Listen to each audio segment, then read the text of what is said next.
So as of writing this, the new talk of the town is Etheria Restart. Right now the hype train is pretty real.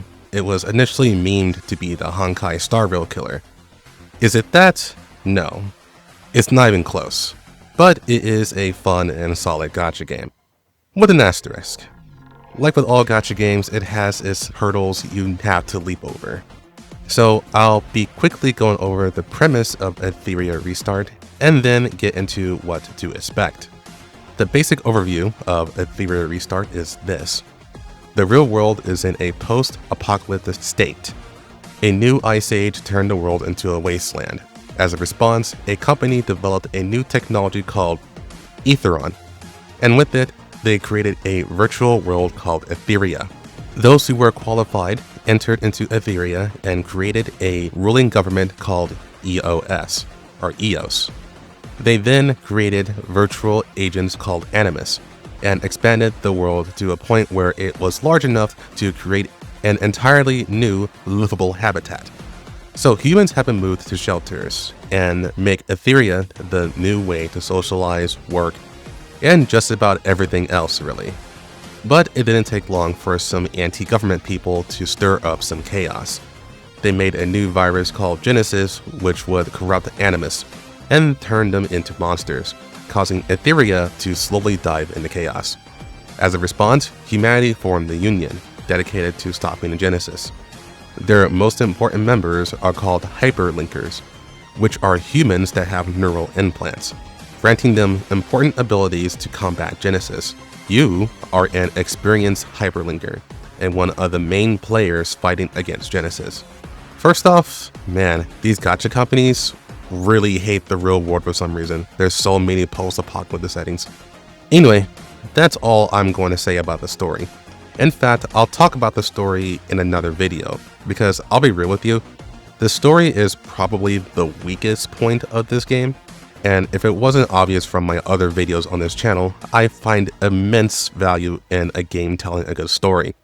But there's a skip button for this game, so in spite of that, I am saying the game is still worth playing. Let's get down as to why.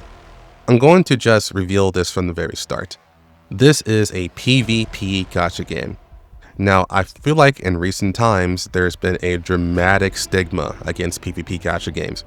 And to be honest, that is somewhat warranted. A lot of them are not well made, and the ones that are pretty much never comes up in any conversation. The only PvP gacha games I know that have strong followings are Summoner's War and Epic 7. Etheria Restart is the first PvP gacha game that I know that is making a serious attempt to draw in a massive crowd. And as for right now, they seem to be doing a good job, as they recently met their 1 million registration mark. So, what makes it good? Well, it seriously feels like a more competently made Honkai Star Rail, in some cases. You have your basic elemental affinity system, and it actually matters. Your characters have 2 skills and an ultimate. Auto-battling is competent enough, so on and so forth. The comparisons are there, but there are some other things that make a big contrast. For instance, when it comes to animations, I would say Honkai Star Rail still has that over Etheria Restart. Etheria Restart's animations are good, but Honkai Star Rail is on an entirely different level, and it's really difficult for just about any game that isn't Hoyoverse related to reach that point. But beyond that, there is a lot of good stuff within Etheria Restart's gameplay. For instance, gear actually unlocks different playstyles. You can have an entire counterattack team, or you can have a stall team, or you can make a burst setup team because there is gear that actually enhances the first attack you make. And the fun part is, during the late game, you can get multiple effects. This is actually one of the things I wish other gacha games would do. Horizontal progression is a great way to make old characters more exciting to play again. Speaking of old characters, 3 stars are actually useful in this game because they can be upgraded all the way to 6 star. In fact, some of the most useful characters in the game are 3 stars. Now, jury is out on whether or not this stays as is, but it's looking good so far. The other thing that makes Etheria Restart good is the banner system. It's not the most generous I've ever seen, but it's pretty damn generous. One pull is 100 currency, which is actually really low for today's standards. The majority of stages will either give you 50 currency or 1 ticket. So at worst, it takes clearing 20 stages to give you 110 pull, but there's a lot more rewards in between. For the first 3 days of me playing the game, I've actually gotten about 300 pulls as a free-to-play. Pretty insane if I'm honest. The banners are also very enticing. The featured banner guarantees the character after 80 pulls, no 50-50. Furthermore, you can pull the featured character from the permanent banner as well, even when they are completely new. This actually makes pulling on the permanent banner more valuable than the featured banner when first starting out, especially since dupes are kinda weak in this game. Aside from the banners, there's actually a lot of game modes, and all of them give you useful rewards to enhance your characters. You can farm for gear, you can farm for EXP, you can farm for skill EXP. There's a boss rush mode, essentially. There's a co-op mode. There's a tower mode where it combines both the overworld elements and then actually doing fights. And there's some limited events in between as well. There's actually a lot of stuff to do in the game. But if you have little time to play, you can settle for just spending your stamina for the day and then hopping off, and not worry about missing out on potential rewards. But I also believe these game modes are pretty fun in their own right. You can try hard and play manually, or you can auto to test how well you built your team. The further you get, the more you want to experiment with the different builds to see how hard you can push with what you have. This can be a terrible trap if you're free to play, since you don't have the resources to build everyone. But finding that balancing act is also part of the fun. And one of the more exciting things is that as long as you're in the correct modes, which are particularly the ones where you have to spend stamina, your characters actually gain EXP just for winning the fight as well. So you don't even need to constantly farm for EXP in order to level up everyone. You can technically grind against bosses in order to level up units that you don't plan on using all the time, which is actually pretty cool in my opinion. Now, I would be remiss if I did not talk about the PvP of this game. First off, it's good, and is actually better than the majority of the PvP systems that I've played, especially the ones that are strictly for PvE, which is like the large majority of gacha games. My only other frame of reference is Fire Emblem Heroes, and while their PvP system is okay, it's definitely not a status symbol to go for. Now currently there are 3 modes. I don't have the third one unlocked, but the first 2 I have tried out and I enjoy both of them. I especially enjoy the second one. But let's talk about the first one. The first one is typically what you would usually see in your PvE gacha games. You're basically going up against a predetermined team and you have to fight against AI. This is a very simple way to just get currency in order to buy stuff from the arena shop. Nothing much to say here, it's all pretty ho-hum. The second one is actually ranked matches, and this is actually RTA. Now, for those who don't know what RTA means, this is called real-time arena. So you're actually playing against another player in real time. Now, this is the part where people tend to be very scared because they don't want to suck and lose. But as a famous person once said, "Don't be a pussy." Now, for me personally, I played StarCraft growing up, and I played a lot of ranked matches. So I actually do have a good drive and a good instinct for PvP games. Now, this mode uses a draft system. Basically what that means for the uninitiated is you have to select your characters at the same time as your opponent, and you go back and forth. Now, once you have your team filled out, you're both able to ban one character on the opposing team. And this is probably the most fairest way to handle a PvP system, and I'm really glad that they picked this up for this game, because it actually makes your entire roster matter because you can't rely on a specific strategy. If your opponent ends up banning a crucial member of your team, then you have to be prepared to have a backup plan. So that basically means if we ever get to a point where a character is completely dominating the meta, they will just auto ban that character and no one will be able to rely on that. So that actually incentivizes the development team to not make any overpowered characters, because at that point they won't be used in PvP, which is the most important mode for this game. Now, I have played this mode a few times, and honestly, it's a bit of a rush. I like it.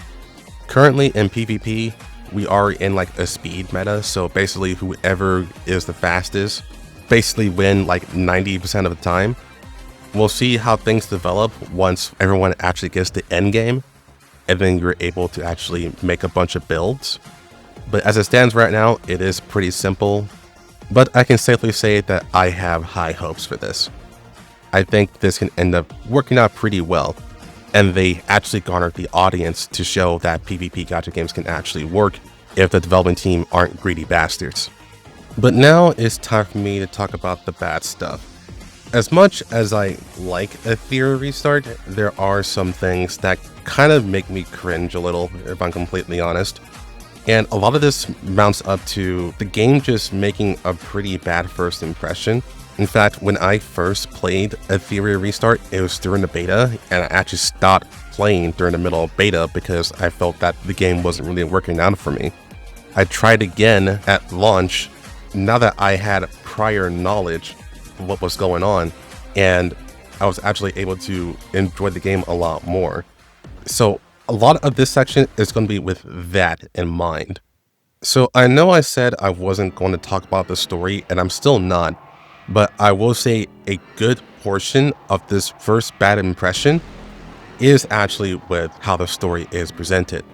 If you guys don't like how Honkai Star Rail is telling its story nowadays, you're probably not going to like how the story is being told here, because they use a lot of the same methods. So that, on top of auto battle being actually pretty good, it does make the game appear a little bland and not really have much to talk about.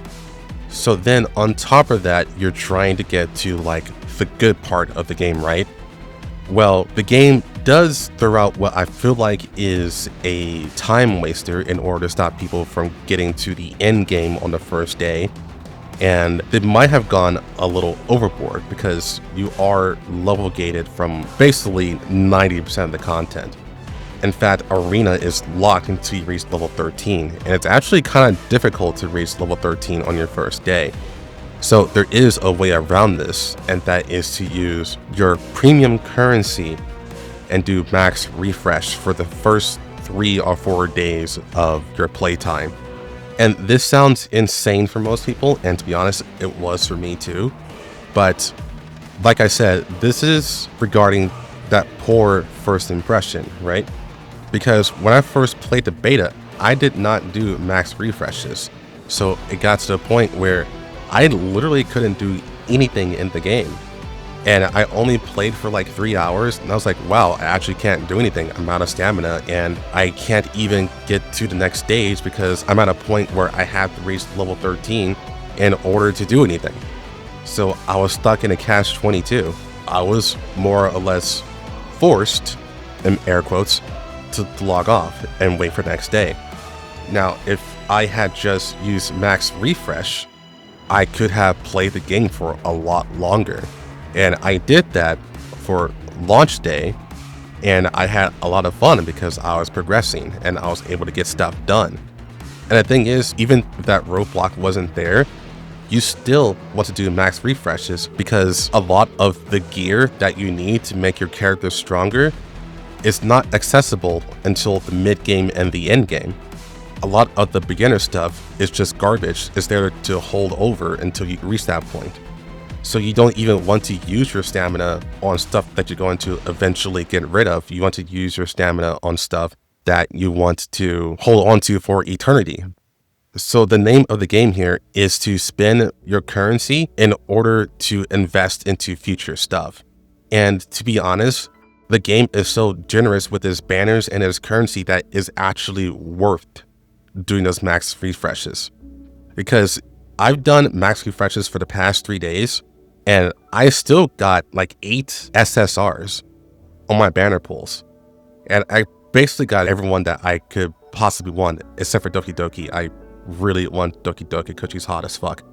But anyway, the game overall just has like a big lack of guidance, and that may be its biggest issue so far. Now, obviously, if you want to play this game as like a casual, you certainly can do that, and none of this would really matter.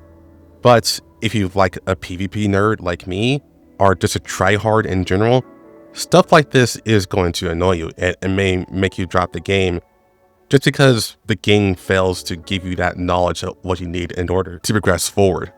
Because let me tell you, the gameplay actually requires some brain power. I'm not going to say it's hard because this game is nowhere near close to Expedition 33, an actually hard RPG. But the game does actually want you to interact with the system and do it well, which is kind of a rare thing in gacha games nowadays. So more or less, I'm saying the bad first impression can filter a lot of people out.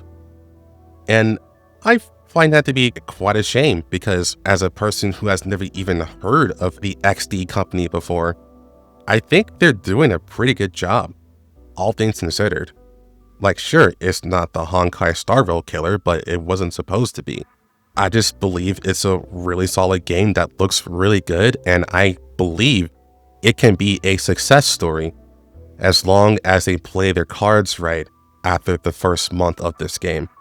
The honeymoon phase is when we will really see the true colors of the company. And it feels like this year, a lot of companies just kind of stopped caring about their PR. Etheria Restart feels like it's a return to form, and they're showing people on how they actually market their game. And they even recently dropped a video where it had English voiceovers. So there may be a possibility of them adding in English now that they know that they have a global audience. And I swear to God, it actually would be a boon to have English voice acting with a story like this. I'm just saying. So I do have high hopes for Etheria Restart. I do think it can be one of those games that has a solid foothold in the gacha sphere. Is it going to be huge? Probably not. But I do think it'll have a strong following, and I am waiting at the edge of my seat to see how things go. Make sure to like, comment, and subscribe if you enjoyed this video. If not, then I hope you are at least entertained.